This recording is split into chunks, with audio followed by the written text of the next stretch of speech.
it's Valentine's Day. And once again, I didn't get squat. I didn't get any cards, I didn't get any candy, I didn't even get a green. It was just another average day for me at this point. I mean, look at me. Look at me right now. I haven't even shaven in a while because I've just been feeling so blue, you know? And I need to so I can keep my girly image. So, I gotta cheer myself up somehow. You know, I know of a Pokepasta that is based mainly on love and betrayal. That might be able to put me back into high spirits. Well, I should probably stop stalling.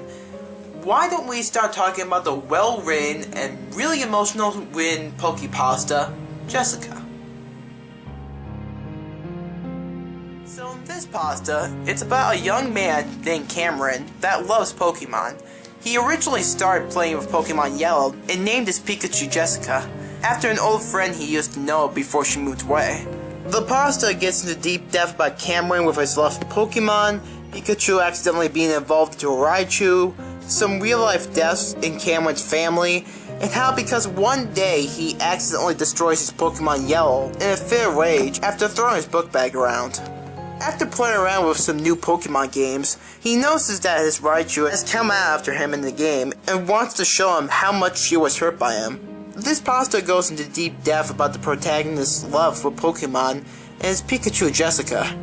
There is blood and gore near the end of the pasta about what happened to Jessica, but I think it suits the situation real well since the blood and gore doesn't overstay its welcome and actually added to the scare factor in the pasta. You genuinely feel that Cameron feels remorseful about his accidental actions and that he really cares about Jessica. There are good technicals put into the story, like how transferring Pokemon from Gen 1 to Pokemon games to later Gen games wasn't technologically allowed, and later on, Cameron is able to vocally apologize to Jessica through his DS microphone. Also, with this pasta, it had a nice happy ending, with Jessica forgiving him and life moving on from there. It's a welcome addition from other Pokepastas that ends the story with a Pikachu doll behind the protagonist, most likely to kill him. You can't go wrong with happy endings after all. So as the video starts off in a few moments, I'm gonna go off screen and shave my face so I can begin looking more feminine again. Ow, damn it! I forgot to use shaving cream. I love Pokemon. I always have, and always will. Not just the game, but the characters themselves. When I was about 6, my dad bought me my first ever games console. A yellow Game Boy Color console with a copy of Pokemon Yellow. I was overjoyed. I had been a hardcore Pokemon fan ever since I started watching the TV shows with my brother and some friends, and every time I would start trying to reenact some Pokemon. Due to my young age and naive nature, I didn't know it was just a kid show in a game. My brother was with me in his own colorless Game Boy. The see-through one that shows all of the funky machinery inside of it had a copy of Pokemon Blue. I would have gotten red, but they were out of stock. My brother began his game, along with me in the car on the way to my grandmother's house, and we were both instantly hooked. I fell in love with Pikachu instantly, and my mind being naive at a young age made me call it a weird name. Thinking of a girl who I knew who had moved recently, a very close friend of ours, I named my Pikachu Jessica as a tribute to her. I got to Purist City and I had a Butterfree and a Pidgey array, similar to Ash in the cartoon. I had to turn it off and begged my dad to buy me new batteries to keep playing, but it was safe to say that I was hooked. After time, my team grew stronger.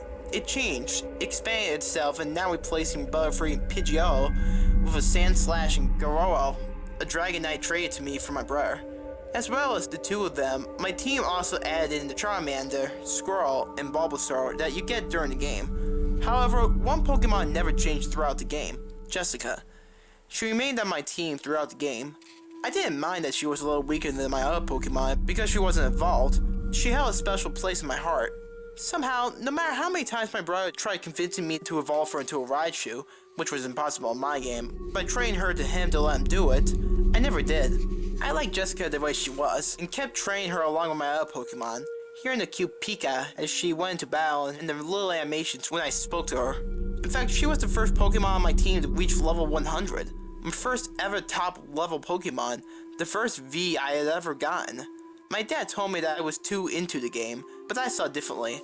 I saw Jessica as more than just pixels and bytes in a video game. I saw her as a close friend, a companion, and someone who would cheer me up when I was down with her Pika Pika every time I pressed the A button on her. In a sense, I began to love Jessica like a friend, as weird as it sounded. Soon, Pokemon Gold and Silver came out. I traded my yellow team to my Pokemon Silver version and traded on that one instead, even gave them all to level 100 too. Jessica still remained at the head of my party, along with my yellow team and my new Pokemon Silver team. I remember watching the anime in Johto, and Ash saying that he valued all of his Pokemon and treating them like family. I valued my Pokemon in the same way, and Jessica felt like the little sister I never had. My brother had a tendency to just restart the game when he got bored. I even got Pokemon Red to try to match him. We even had races together. He and I battled occasionally, and he often won, but he could never match up to my Pokemon Yellow team. One day, however, one of our younger friends came around and messed up with the game without me knowing. He didn't erase it, but he accidentally evolved Jessica into a Raichu. Since it was on my new Crystal version, she couldn't refuse like she did in Yellow. I felt gutted and a little sad that some of my past had just died. To relive some nostalgic moments, I traded my team back to Yellow and began to fight some Pokemon with my team. My love for it being back. Although Jessica wasn't following me around anymore, I still treated her like the Pikachu I always had. I even spoke to my game a few times, and once or twice, I thought she responded to me. If I felt happy, the Raichu's cry was normal and tough. If I felt sad, it felt slowed down and a little saddened. It might have just been me, but oh well. When Pokemon Ruby and Sapphire came out, I was distraught that I couldn't trade Gen 1 and 2 Pokemon to them. I felt incredibly sad and finally put down my Pokemon Yellow to pick up a copy of Pokemon Ruby. So whatever was American on a British Game Boy Advance. I began to play and was instantly hooked. I made a new team, but every now and again I went back to my old games.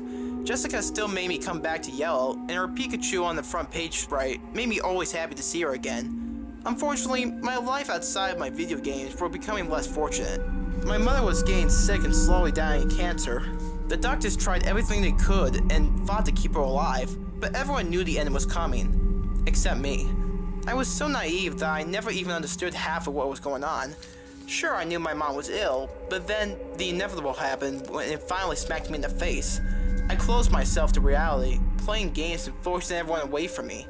My thoughts were so misguided and far-fetched. My mind was being distorted and I was doing so incredibly badly on my games, even if I was trying to use them as a fail-safe. Ruby was no fun anymore and most of my other games were just plain rubbish.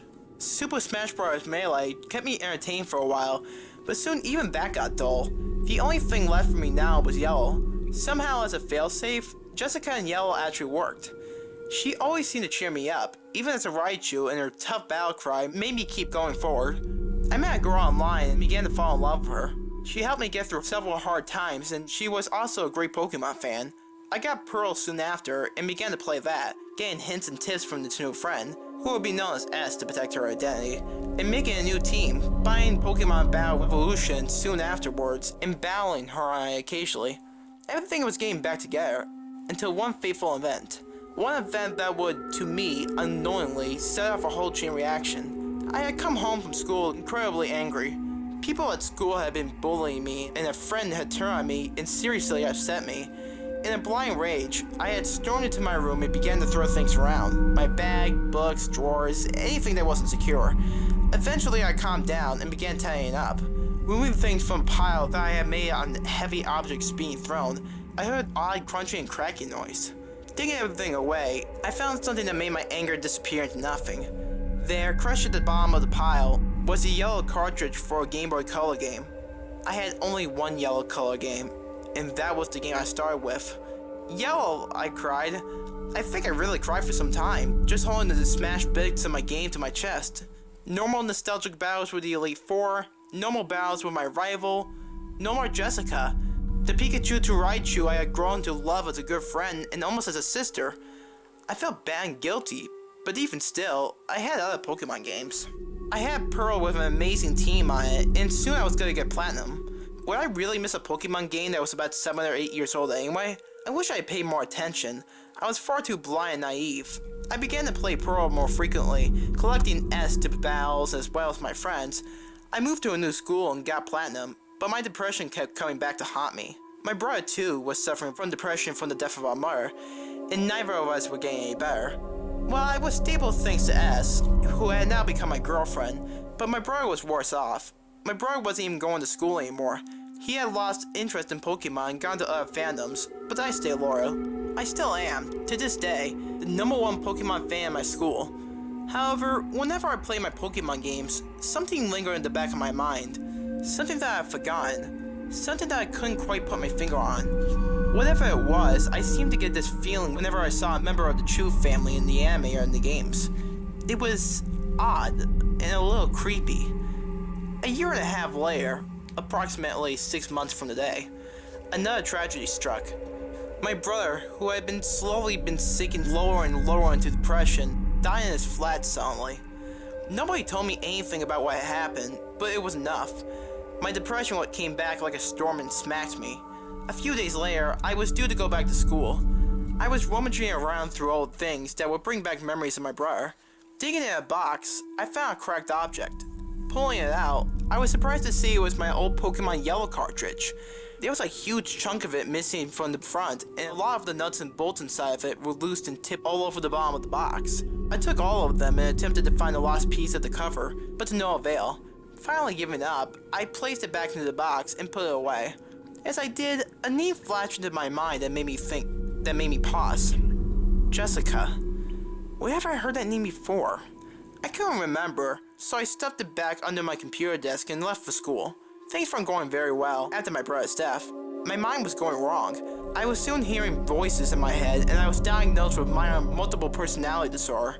Pokemon Heart Gold, my most recent game, along with S and my 2 friends, known to you as P and R, were the only things keeping me sane. Soon enough, P suggested that I get the new Pokemon games, Pokemon Black and White. I decided to get Black because I liked the look of the Red Dragon and Reshiram. He said that he would get White and we were raced to see who can beat the game first, just like me and my brother would have done. Soon the game came and we went instantly to playing it. Within 3 days, I was away with 7 badges in a full team. My love of Pokemon would never die, and P was left in the dust with only 4 badges. Finally beating the game and getting a transfer machine, I borrowed P's DS and began to scroll through some Pokemon to trade for my Heart Gold. I wanted to replace Lightning, my Striker, and Wildfire, my Simisear, because they were far too weak. Looking through, I came across a Pikachu I had gotten from the Yellow Forest Pokewalker run. It was female, had a modest nature, and knew Surf, Full Tackle, and 2 other moves I can't remember. Perfect. As a tradition of mine, I always name my Pokemon. This helps me put characteristics to them, and I have done so ever since I can remember. My Heart Gold file was loaded and I took the Pikachu to the name raider. Pikachu seemed like the only one really worthy of being on my team. I'd already decided to replace Simisear with another Umbra Pokemon. As I went to nickname her, I had a discussion with the other 2 voices in my head to ask what to call her. As we were talking, my stylus tapped absent-mindedly on the screen without me realizing it. As I came back to focus from the conversation with my other 2 counterparts, I realized that my darling had made me press enter. I rolled my eyes and went to look at this probably silly name I had made. Congratulations! From now on, this Pokemon will be known as Jessica. My eyes widened as I recognized the name from somewhere. Where? I didn't remember, but it seemed to fit. Everything from there went smoothly. We decided to stick with that name and sent Jessica to my Black and played that weird capture game thing. It took me 2 tries to do it, but I finally got my Pokemon to Black. Jessica was shifted to the front of my party and I began to train her. Things were going as planned. The Lucky Egg and EXP point-out power I was using on my C gear were working great. I changed her moveset a bit to be more special-oriented. She had a modest nature and kept on training. Things started getting strange about 30 minutes after she was in the game. I had started training Jessica without an EXP boost and had just gotten her to level 50.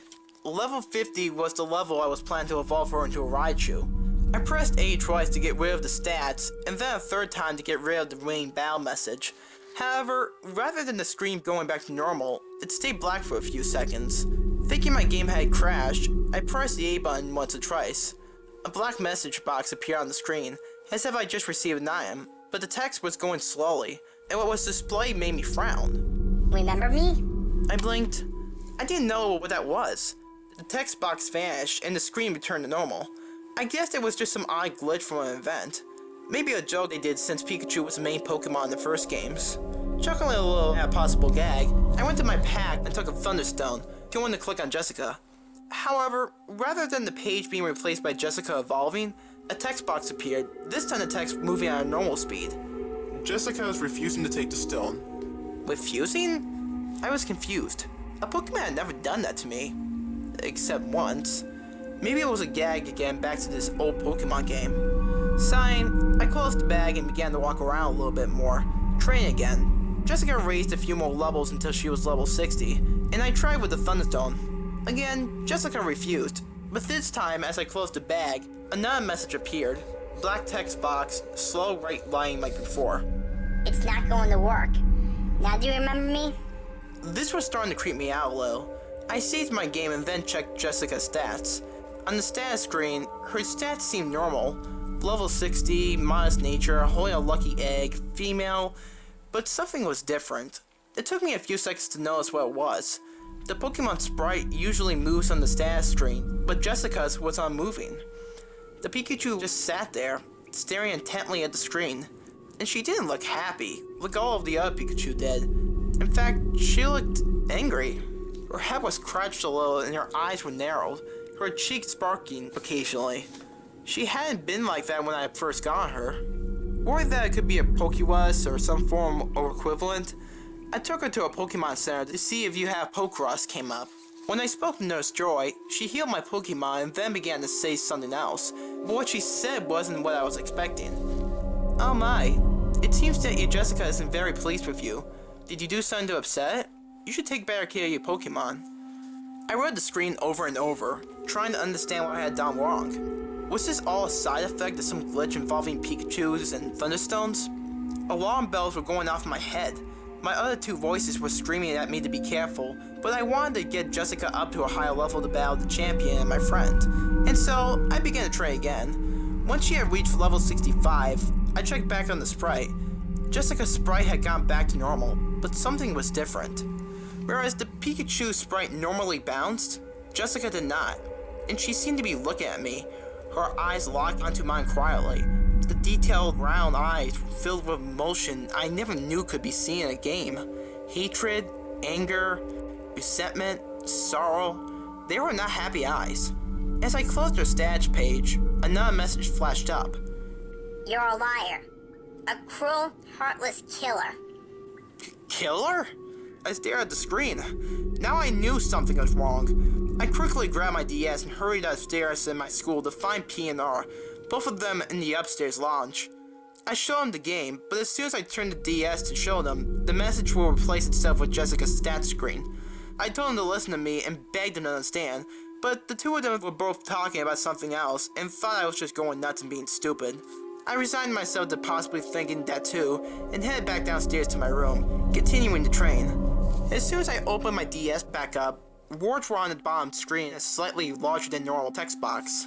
These words were warning, however, since they were still on the black text box, but the words themselves were blood red and a different style of writing, much more blocky and sharp than the rounded edges of the new writing. You kept me close. We were the best of friends. Then you broke me, killed me, and then you discarded me. I will never die. I am too close to your heart. Jessica's sprite appeared on the screen, but it was different again. Instead of happy, bouncy Pikachu, her arms were folded and her ears were drooping downwards. Her eyes narrowed and her body turned so it was now facing the screen directly. It was then when I really understood. She wasn't talking to the character at all. She was talking to me. Jessica? I whispered, staring at her quietly. The Pikachu sprite nodded angrily, and its mouth began to move silently as the words appeared on the screen in the same blood red digital writing. I thought you cared. I thought you really cared. Wasn't I special to you, Cameron? Wasn't I your best friend? A yes and no selection box appeared. I lingered. Memory slowly began to hit my head as the other two voices in my head remained silent. Probably just as shocked as I was. Fingers trembling, I selected yes. Jessica nodded on screen before her tail flicked and her mouth began to move again. Yes, we were partners. You and I. We took down Team Rocket together, we conquered Kanto, Johto, and even Red together. I thought you cared, but I was wrong. You let rage get the better of you and you snapped me like a twig. You crushed me, as well as my heart. You killed me. You're a murderer, Cameron. No! I cried. not realizing I was talking out loud. Jessica, I'm sorry, I really am. I could feel tears begin to stream down my face. You've got it all wrong. There was a silence from the screen before I suddenly heard Pika from the speakers. I looked at the screen to see she had turned her back on me and began to walk away. I shook my head, frantically pressing the A button to try to do something, but all I got was a swish of her lightning bolt tail as she faded out. The screen returned to normal, and Black, the character, was facing a Pikachu sprite at the top of some steps. I guess that was Jessica, and the little Pikachu block looked at Black before another text box appeared. At the top of Celestial Tower, I will wait for you. With that, the screen flashed black and then back normal. Things were wrong though. The music had stopped playing, and Black seemed to be moving slightly slower than normal. When I checked my party Pokemon, the first thing I noticed was that Jessica was no longer in my party. The first space was replaced by my star, Wish, my Samurott. Looking over my Pokemon, I noticed some other things. Their cries were not sounded, and the sprites were frozen. The sprites themselves were also only done in certain monochrome colors, yellow, red, and blue and whatnot, as well as done in large blocky pixels, just like Pokemon Yellow sprites. Everything suddenly hit me. Jessica, my old team, the nostalgia, and finally, what had happened to the cartridge. Without another word, in real life or in the game, I used my trusty Siglife Hinold to fly in Mistral City and head north towards Celestial Tower. The music still refused to play, but I was in too much torment with myself to care. The two voices in my head were trying to reassure me that this was all some kind of nightmare, but I knew it was all happening. It was all so real, and my throat was incredibly dry. My tears still ran down my face as I entered the tower of deceased Pokemon. Pokemon Tower. As soon as I entered, the atmosphere was different from outside. The room was darker than normal, but there wasn't anyone there. There was a forlorn silence, but faintly, music was playing. I began to ascend the spiral staircase, and the music got louder with every floor I raised. Each floor was how it should be, but much darker and with no trains of wild Pokemon. The graves were painted black, and on the final staircase, I saw Cameron used Rage. Jessica died. In block red capital letters spiraling up the stairs. I finally reached the top and surprisingly found everyone there. All of the trainers from the tower, the gym leaders, Elite Four, Bell, Sherlin, and Alder, they were all here, looking towards the main steps to the bell at the top of the tower. As I approached them, people stopped me. What they said was what shocked me and made my throat dry out even more, and fresh tears well up in my eyes. Cameron, how could you do such a thing? I looked up to you. How could you betray me? This is unforgivable, but maybe she will. You said that you wanted people in Pokemon to live in peace. Then why did you? As I rose the final few steps, Bell, Shuren, and Alder all followed, blocking the way back out. I went forward and stopped. There, standing in front of the bell, was undeniably a Rikachu sprite. The Rikachu rang the bell, the sound sounding eerie with the music, which I now recognize as the 8-bit Lavender Town music from Pokemon Yellow. The music suddenly stopped, and another text bubble appeared, black with white writing. You came, Cameron. I did, I whispered quietly to the screen, sniffing as I stared at it. Rikachu sprite turned around and took a few steps towards Black, only stopping 1 or 2 spaces away. Do you know why I called you here? A yes and no box appeared again. I pressed yes with shaking thumbs, and the Raichu shook its head in response. No, you don't. Don't lie. I called you here, so you can see what you've done to me. The sprite took a few final steps towards Black, and the screen fuzzed out, the larger sprite replacing most of the screen, like when N sometimes talked. What I saw, however, almost made me sick. It was a Raichu, but no Raichu I had ever seen. The creature's ears were flying to its skull, a huge gash leaned from one ear to the other across the forehead, blood-stained fur was shown all the way down to its face, past its sorrowful eyes and scratched cheeks. Its arms hung limply at its sides, and its tail drooped limply over its shoulder. The lightning bolt at the tip of it had a large chunk ripped out of it. The Raichu's mouth had dried blood around its lips, and some still dripping from the corner of its mouth. But it was the main part of Raichu that terrified me. Right where the chest was, the abdomen and stomach area of the Raichu 2, there was a gaping wound. Inside could be seen intestines, bones, cracked ribs, and with a copious amounts of blood dripping from it, covering with the white belly fur and stained red. I could see its heart. With a sickening turn on my stomach, I saw it beating feebly within the shattered ribcage.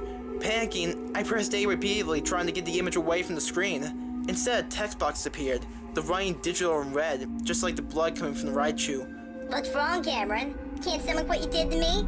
Your closest friend? The ones you so mercilessly killed? I'm sorry!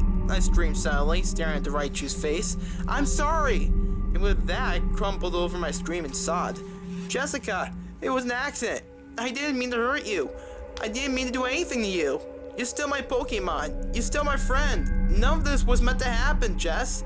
Don't hate me. It was all a stupid accident. I cried for a solid few minutes before finally looking up at the screen.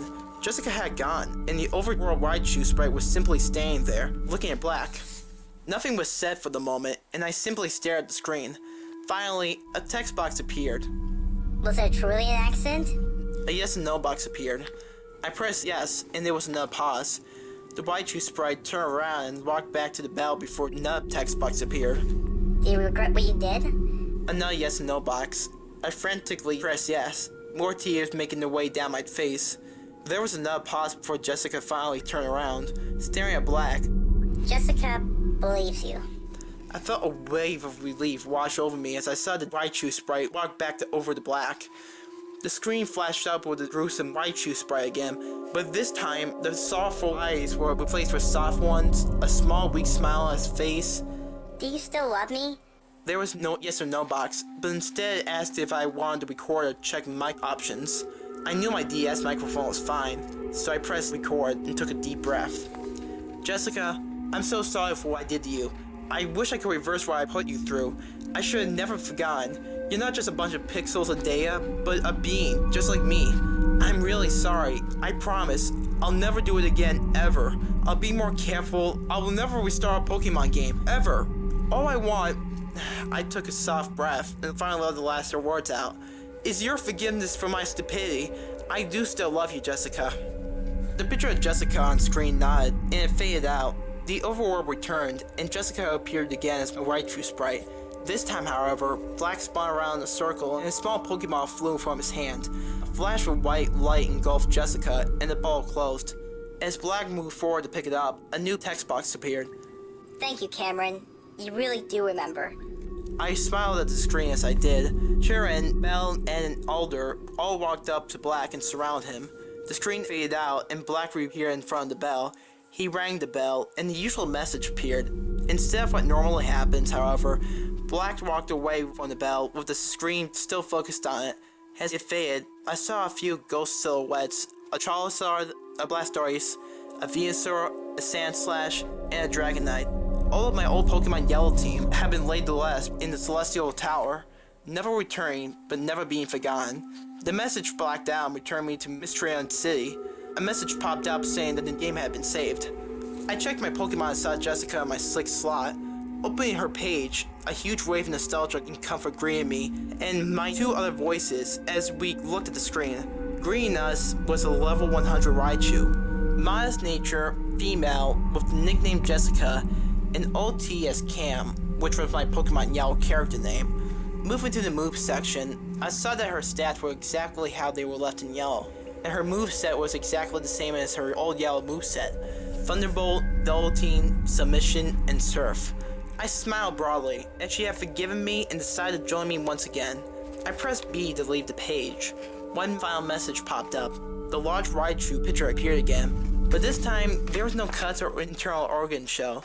What was shown was the smiling face of a healthy Raichu beaming at the screen. A message box popped up as the Raichu's mouth moved, as if it was saying the words. Thank you, Cameron, for taking me back. Oh, and by the way... The screen changed briefly. The picture now had one paw up, and I saw something in her paw that made my eyes widen and showed me that no matter how much anyone could prove otherwise, this was no joke or hack. In her paw sat the final missing parts of my Pokemon Yellow cartridge. I never truly forgot you either. I hope you read this and realize, to us, it may seem like a game, but Jessica taught me that if you love a game too much, it becomes part of you. So much so that you can never leave it behind. I have never, ever restarted or broken a Pokemon game since. I am careful with all my games. I don't want to upset anybody like Jessica ever again. I'm glad she was so forgiving and loving of me. If she wasn't, it could have ended so much worse.